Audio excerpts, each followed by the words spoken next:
ปาทสูตรบทที่สองตีฆานิกายนะโม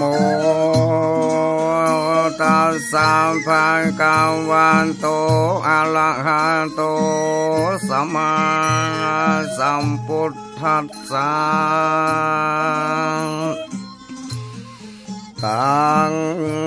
กิงมัญญาสิพุทธังปันตังอภินุโคเตงเอโตบุเปงเอวะโลปังอนุบุปาเพญญาญาณิโลตาสัมปัญจานะสัมมาปันเทสุตาบุปาติฟังลา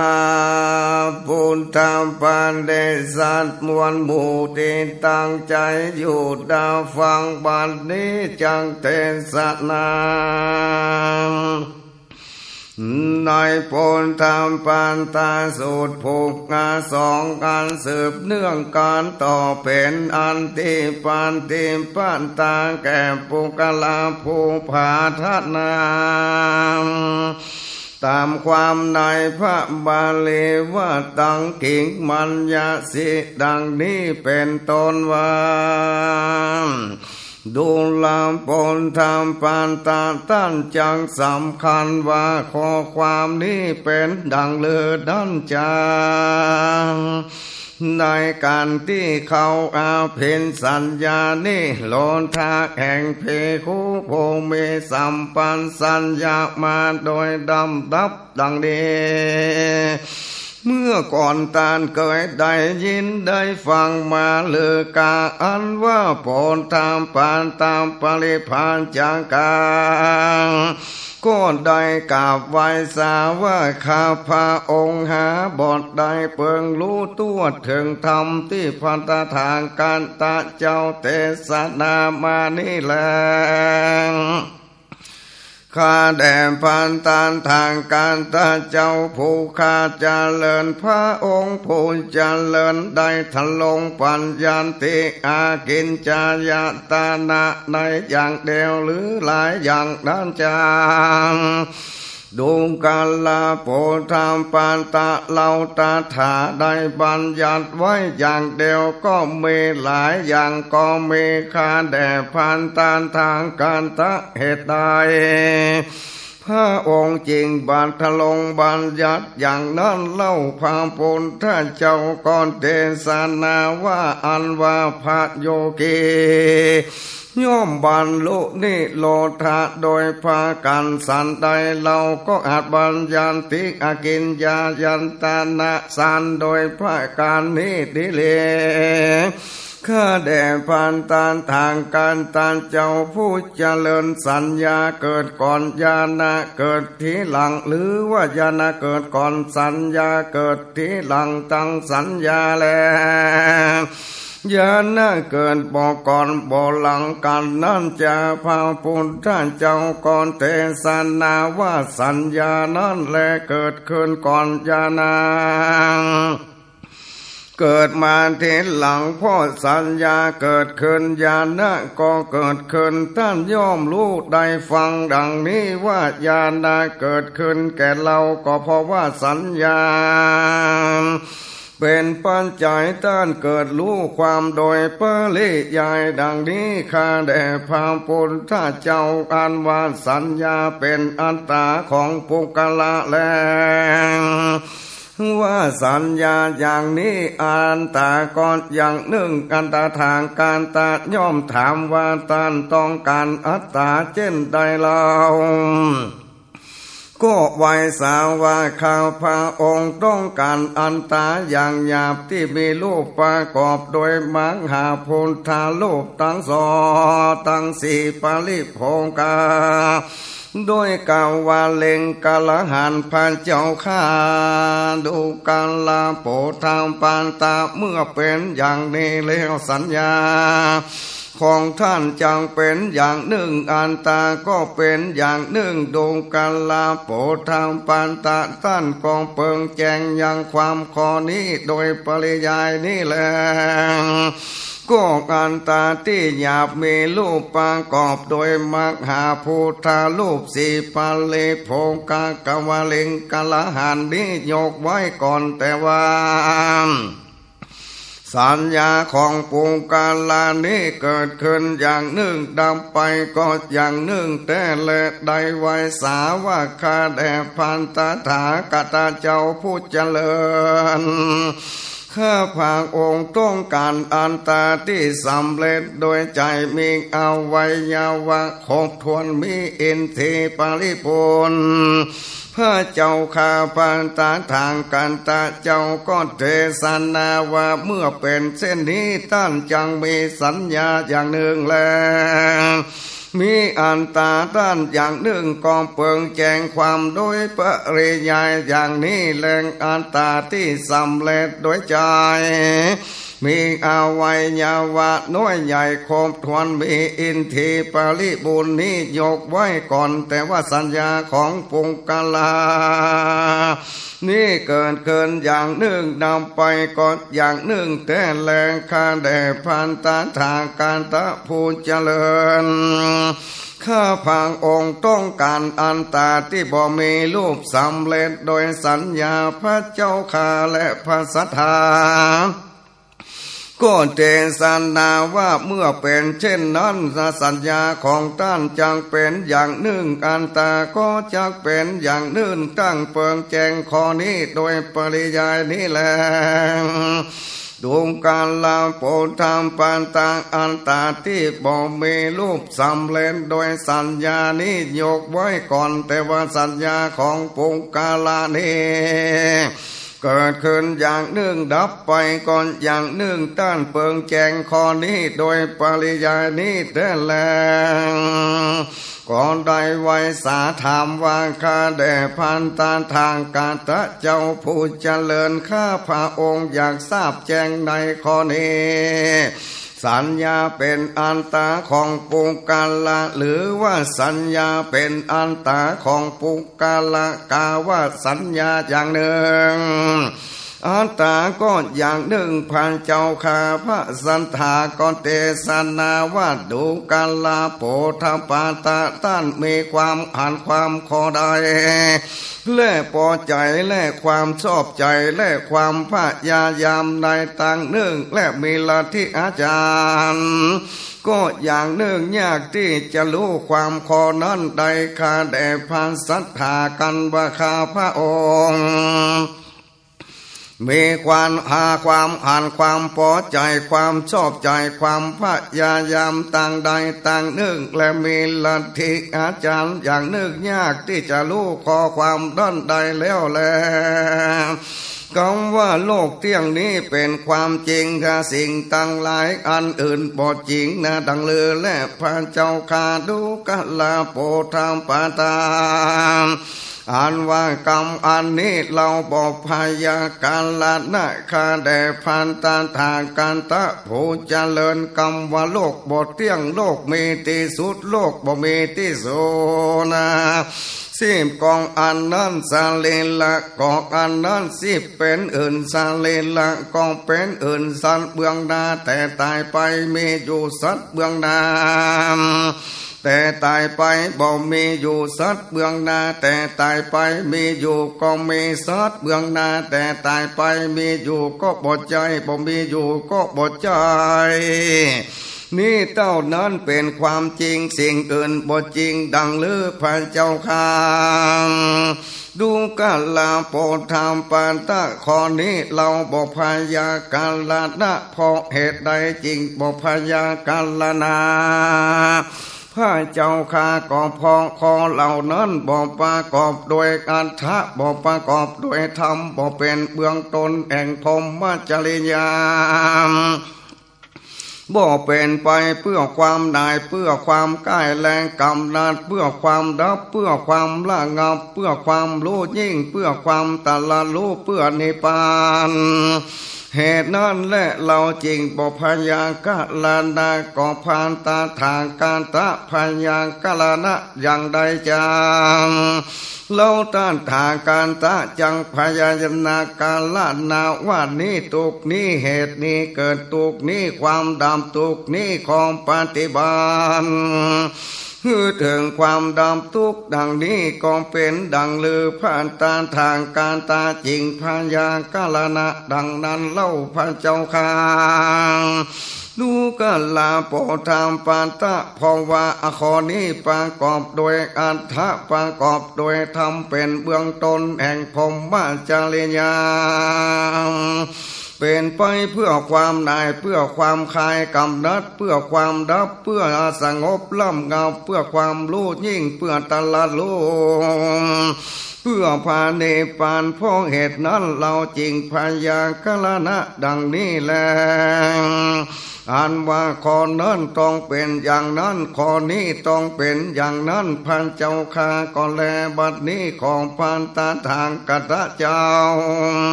จริงทราบแจ้งยังพาเวลากาละอันควรแต่ดีลีอัตถโขภกวาในกาลนั้นพามปนท่านเจ้าก่อนสาเด็จลงจากอาสนะกำไปแล้วเมื่อองค์พระสัทธาเสด็จเลลาไปแล้วบ่อนนั้นนักว่าอันว่าพวกปาเลวาพาจักะเหล่านั้นก็ได้ตัดข้อต่อว่าพระโพธาปาตะต่างๆนานาว่าสัมมาณะใดทารัตกรรมใดท่านกองอนุโมทนากรรมนั้นตุกกรรมว่าข้าแด่พานตถาคอนั้นต้องเป็นอย่างนั้นข้าแด่พระสัทธาข้อนี้ต้องเป็นอย่างนี้ฝ่ายเราตั้งหลายบ่เข้าใจตามธรรมที่พระสมณะโกณตามะแสดงแล้วโดยอันส่วนสักน้อยหนึ่งว่าโลกเที่ยงกองบ่เที่ยงโลกมีที่สุดหรือบ่มีที่สุด10กองอันนั้นสรีละกองอันนั้นหรือ10เป็นอื่นสรีละกองเป็นอื่น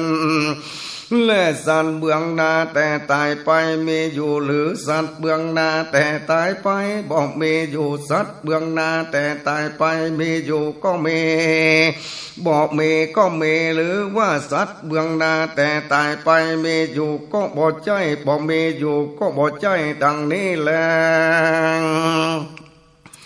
โปรดทำปานตามปานลิพาจังกะได้กล่าวว่าดูกาลาตันตั้งหลายข้าพระเจ้าก็บ่ได้เข้าใจธรรมที่ผ่านสามานะโกณตามะแสดงแล้วโดยส่วนเดียวแต่สักอย่างหนึ่งเหมือนกันแต่ว่าสมณะโกณตามะได้ตะลงบัญญัติปาติปาตาที่แจ้งแน่นอนเป็นธรรมติทิธรรมนิยามก็เมื่อเป็นเช่นนั้นแล้วเหตุดังเลือวินโยชนนาคนอย่างเราจริงจะบ่อนุโมทนาสุภาษิตตาของสามานะโกตามะโดยสุภาษิตเหล่านี้แต่ดีเลยถ้าโค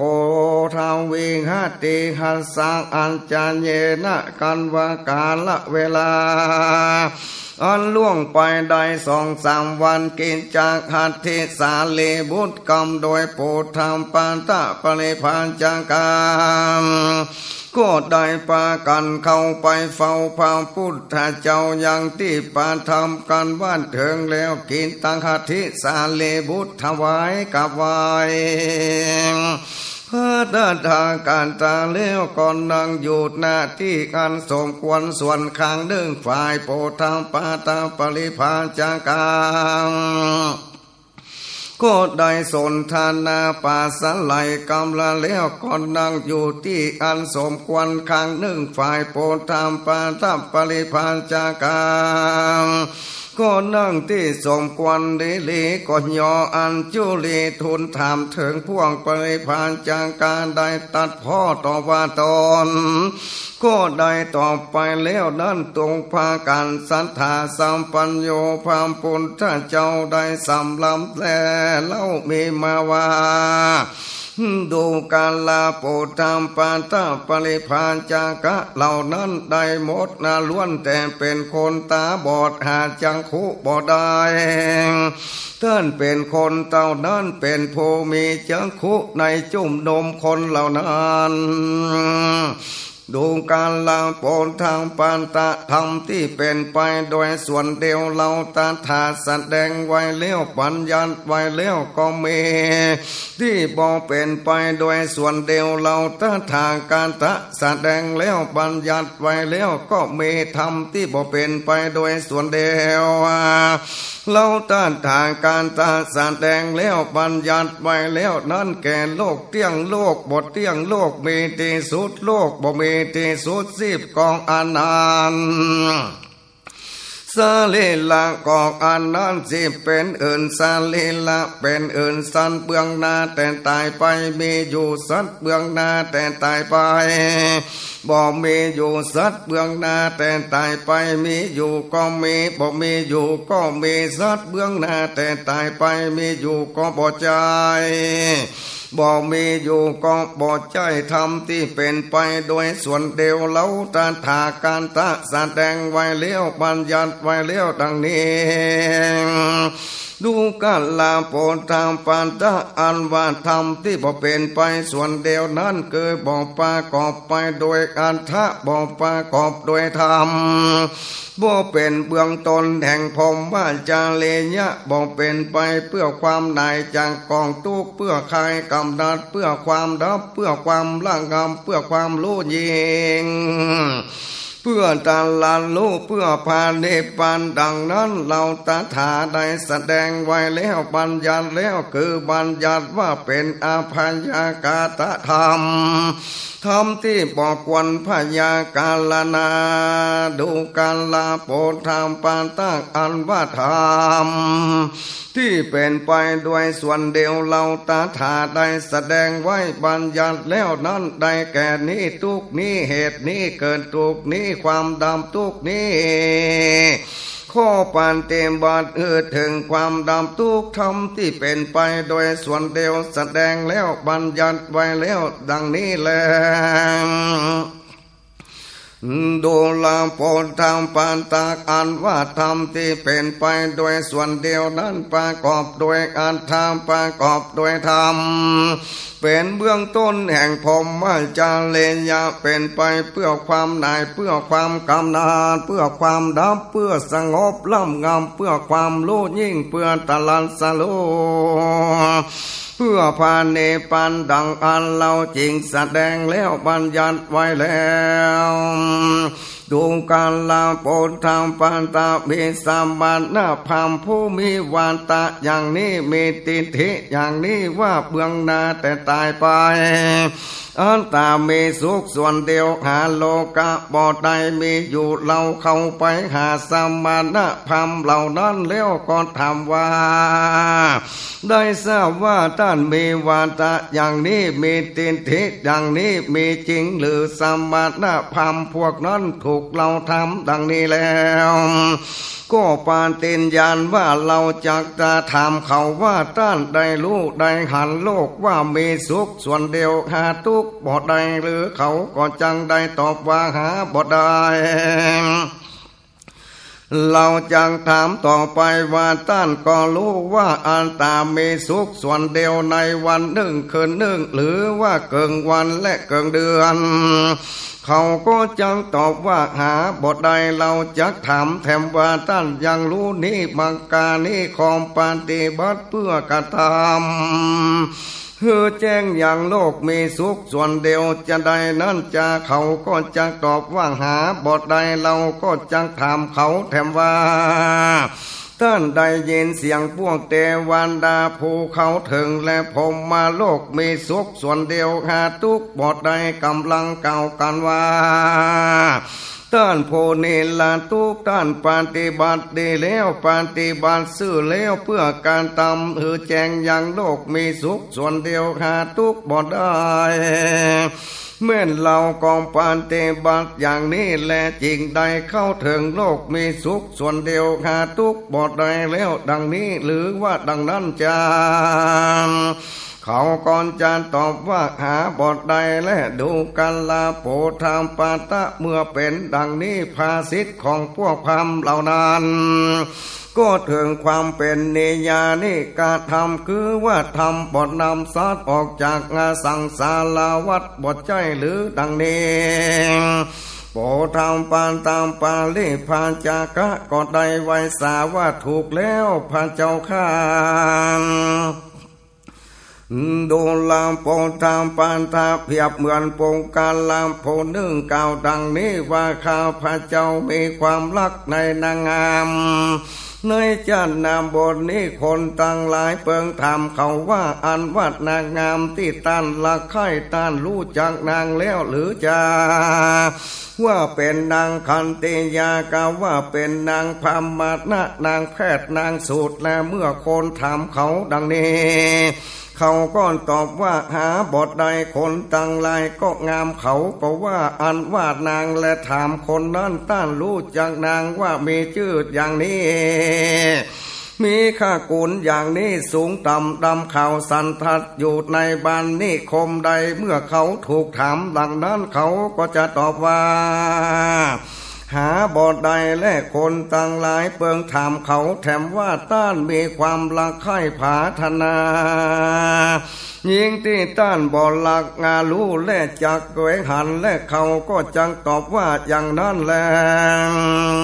ดูการลาโปตามปานตาเมื่อเป็นดังอันถอยกรรมของปุงกาละนั่นก็ย่อมเป็นกรรมใจบทใดบทใจหรือจะถูกแล้วแต่แหละพระเจ้าข้า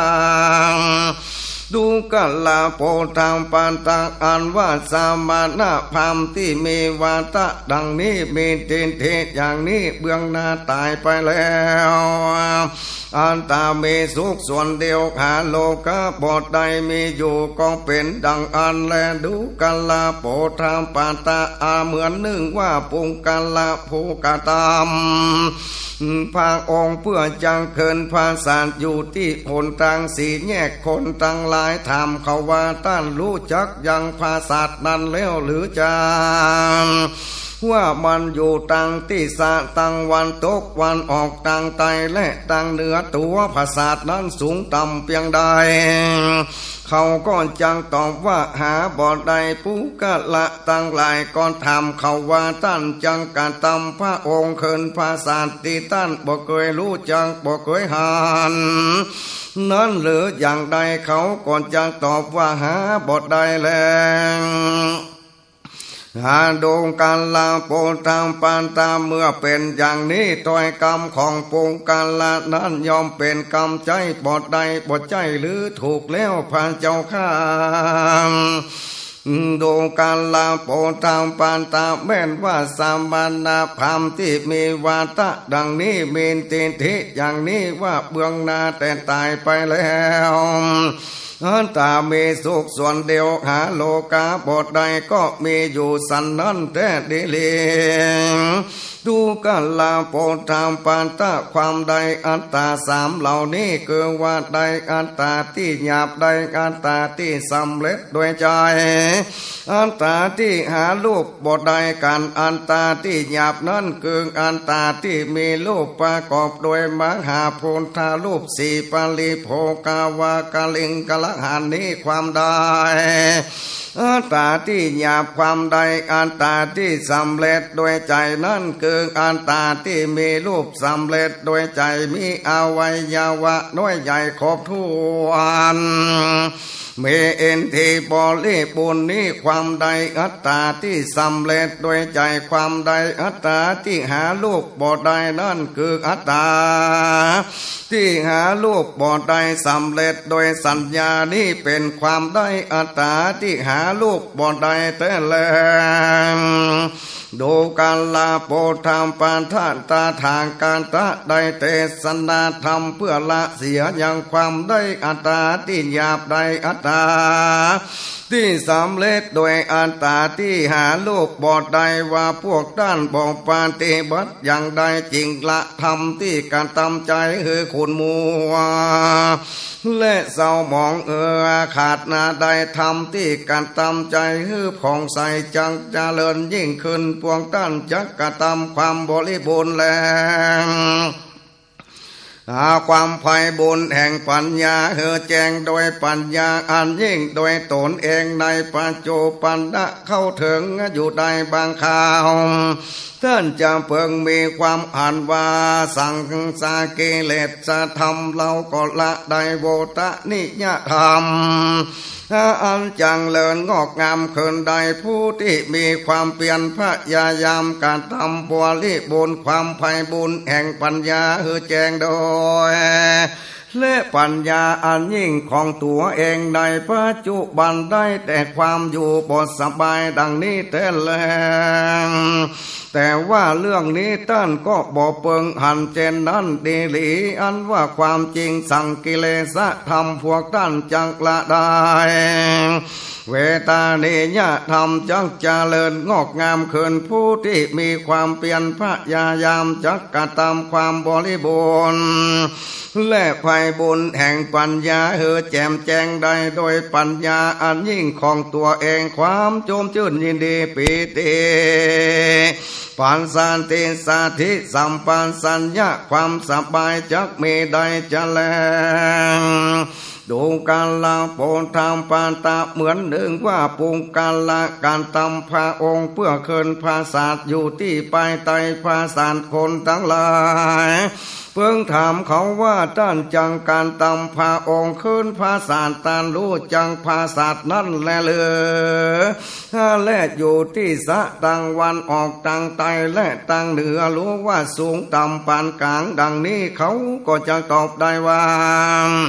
ภาษาอันนี้แหละที่ข้าพระเจ้าตำพระองค์เพื่อจะคืนดูกัลลาโปนทำปานตาเมื่อเป็นดังนั้นถอยกรรมของปุงกาละนั้นย่อมเป็นกรรมที่ใจบทใดบทใจหรือจางและถูกแล้วพระเจ้าข้าดูกัลลาโปทำปานตาอันว่าความข้อนี้ก็เหมือนกันสันนั้นแต่เดเลเมื่อผ่านตานฐานการตานเจ้าเทศนาดังนี้แล้วกินตาหัตถิสาลีบุตรก็ได้ทูลลาว่าข้าแด่พระพุทธเจ้าผู้เจริญสมัยใดมีการใดอัตตาที่หยาบสมัยนั้นความได้อัตตาที่สำเร็จด้วยใจแล้วอันตาที่หาลูกบทใดก็เป็นโมฆะไปมีแต่การได้อัตตาที่หยาบเป็นเที่ยงสมัยอันมีการได้อัตตาที่สำเร็จโดยใจสมัยนั้นความได้อัตตาที่หยาบความได้อัตตาที่หาลูกบทได้เป็นโมฆะมีแต่การใดอัตตาที่สำเร็จด้วยใจเป็นเที่ยงแท้สมัยใดมีการได้อัตตาที่หาลูกบ่ได้สมัยนั้นการได้อัตตาที่หยาบได้อัตตาที่สำเร็จโดยใจเป็นโมฆะมีแต่ได้อัตตาที่หาลูกบ่ได้เป็นเที่ยงแท้ดังนี้แต่แล้ว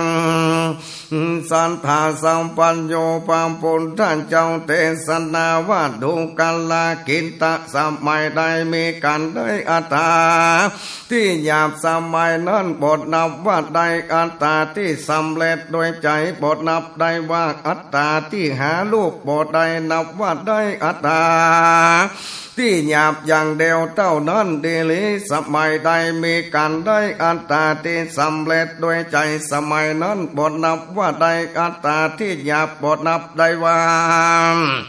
อัตตาที่หาลูกบทในนับว่าได้อัตตาที่สำเร็จโดยอย่างเดียวเท่านั้นสมัยใดมีการได้อัตตาที่หาลูกบทใดสมัยนั้นก็บทนับว่าได้อัตตาที่หยาบบทนับได้ว่าอัตตาที่สำเร็จโดยใจนับว่าได้อัตตาที่หาลูกบทใดอย่างเดียวเท่านั้นโดลาเกณตาเมื่อท่านถูกคนตั้งหลายถามว่าท่านใดมีมาแล้วในอาทิตังกาละบทใจ ว่าต้านบทใดมีมาแล้วก็หาบทใดต้านจังมีในอันดังการตะบทใจว่าต้านจักบ่มีก็หาบทใดต้านมีอยู่ในการละบัดนี้บทใจต้านบ่มีก็หาบทใดเช่นนั้นดังนี้ต้านจำเพิงพระยากาลนะอย่างใดนั่นจะคาแด่พันตาถาการตะผู้เจริญกันว่าเขาทำข้าพระเจ้าเช่นนั้นข้าพระองค์จะแก้ไขว่าข้าพระเจ้าได้มีมาแล้วในอาติตังกาละบทใจก็บ่มีก็หาบทใดจักมีในอนาการตากาละบทใจก็บ่มีก็หาบทใดมีอยู่ในกาละวันนี้บทใจว่าจักบ่มีก็หาบทใดดังนี้พันเจ้าข้า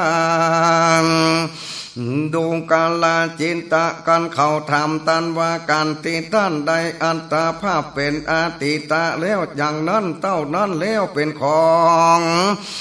เที่ยงแต่แน่นอนการใดอันตาภาพเป็นอนาคาตะปัจจุปันนาเป็นอาวโมฆะปาการที่ท่านจังได้อันตาภาพเป็นอนาคาตะเจนนั้นเต้านั้นเป็นของเที่ยงแต่แน่นอนการใดอันตาภาพเป็นอาติตาเป็นปัจจุปันนะเป็นโมฆะการติตันใดอันตาภาพเป็นปัจจุปันนะเท่านั้นเป็นของเที่ยงแท้แน่นอนการได้อ่านตามภาพเป็นอาติตะเป็นอนาคาตะเป็นโมฆะอย่างนั้นหรือดังนี้แล้วท่านจังพยากาลนะอย่างใดเล่าข้าแด่พระพุทธเจ้าผู้เจริญกันเขาทำอย่างนั้นข้าพระองค์ก็เพิ่งแก้ไขว่าการตีข้าพระเจ้าได้อัตตาภาพเป็นอาติตะเท่านั้นของเตียงแท้แน่นอนในสมัยนั้นการใดอันตาภาพเป็นอนาการตาเป็นปัจจุปันนาเป็นโมฆะการที่ข้าพระเจ้าได้อันตาภาพเป็นอนาการตะเท่านั้นเป็นของเตียงแท้แน่นอนในสมัยนั้นการใดอันตาภาพเป็นอาติตามปัจจุปันนาเป็นโมฆะไปการที่ข้าพระเจ้าได้อันตาภาพเป็นปัจจุบันเท่านั้นแลเป็นของเตียงแท้ในสมัยนั้นการได้อัตตาภาพเป็นอาติตาอนาคาตาเป็นโมฆะดังนี้ดีหรือพันเจ้าข้าดูการลาจินตาก็เป็นเช่นนั้นและสมัยใดมีการได้อัตตาที่หยาบสมัยนั้นบทนับได้ว่าอัตตาที่สำเร็จด้วยใจแรงอัตตาที่หาลูกบทใดนับว่าใดอัตตาที่หยาบอย่างเดียวเท่านั้นก็สมัยใดมีการได้อัตตาที่สำเร็จด้วยใจสมัยนั้นบทนับว่าใดอัตตาที่หยาบแรงอัตตาที่หาลูกบทใดนับว่าใดอัตตาที่สำเร็จด้วยใจอย่างเดียวเท่านั้นสมัยใดมีการใดอัตตาที่หาลูกบทใดสมัยนั้นบทนับว่าใดอัตตาที่หยาบแรงอัตตาที่สำเร็จด้วยใจนับว่าใดอัตตาที่หาลูกบทใดอย่างเดียวเท่านั้นดวงการลานตินจินตาเพียบว่านมสดจากแม่โคนมแม่งัวนมสดจากนมสดและเนยโคนจากเนยส้มเนยใสจากเนยข้นและเนยใสจากเนยใสสมัยใดเป็นนมสดสมัยนั้นบ่นับว่าเป็นนมสดเนยส้มและเนยใสแล้วพอฟองเนยใสนับเป็นนมสดอย่างเดียวเท่านั้นสมัยใดเป็นนมสดสมัยนั้นบทนับว่าเป็นนมสดเนยคนเนยใสฟองเนยใสนับว่าเป็นนมส้มอย่างเดียวเท่านั้นสมัยใดเป็นเนยคนสมัยนั้นบทนับว่าเป็นนมสดนมส้มเนยใสฟองเนยใสนับว่าเป็นเนยข้นอย่างเดียวเท่านั้นสมัยใดเป็นเนยใสสมัยนั้นบทนับว่าเป็นนมสดนมส้มเนยข้นและฟองเนยใสนับว่าเป็นเนยใสอย่างเดียวเท่านั้นสมัยใดเป็นฟองเนยใสสมัยนั้นบทนับว่าเป็นนมสดนมส้มและเนยข้นเนยใสนับว่าเป็นฟองเนยใสอย่างเดียวเท่านั้นดีเลย ดูกาลาจินตะสิ่งเหล่านี้แลเป็นชื่อของโลกเป็นภาษาของโลกเป็นโวหารของโลกเป็นบัญญัติของโลกถ้าทางการตะบทใดยึดถือเป็นอารมณ์แต่ดีเลเมื่อสันธาสัมปัญญูพระพุทธเจ้าเทศนาดังนี้แล้วโปรดทำปานตามปาลีผ่านจางกาก่อนได้นำมันสังการกราบทูลไหว้ข้าแด่พันตาทากันตาเจ้าผู้เจริญภาสิทธิ์ของพระองค์แจงดีนังพระองค์ทะลงพระการพระธรรมโดยอาเนกปาริยายเป็นอันมากเพียบเหมือนคนงายของที่ความเปิดของที่อาภิษงาบอกตังแก่คนหลงทางเหมือนตามพาติดกลมไฟไว้ในตีมืดหวังว่าผู้มีจะคู่จังมองอันหันใดเตดีลีข้าแด่พระองค์ผู้เจริญข้าพระองค์ขอถึงพระพุทธเจ้ากับตั้งพระธรรมเจ้าและเป็นคำสั่งสอนของพระองค์และพระภิกขุสังฆทั้งหลายว่าเป็นสรณะที่เพิ่งตีเคารพขอพระองค์จำข้าพระเจ้าว่าเป็นอุปาสกะผู้ถึงไตรสรณะและไปตลอดตั้งแต่บัดนี้เป็นต้นไปดังนี้แต่ดิลีฝ่ายจิตตังหัตถิสาลีบุญโคดใดกราบนามัสการสัก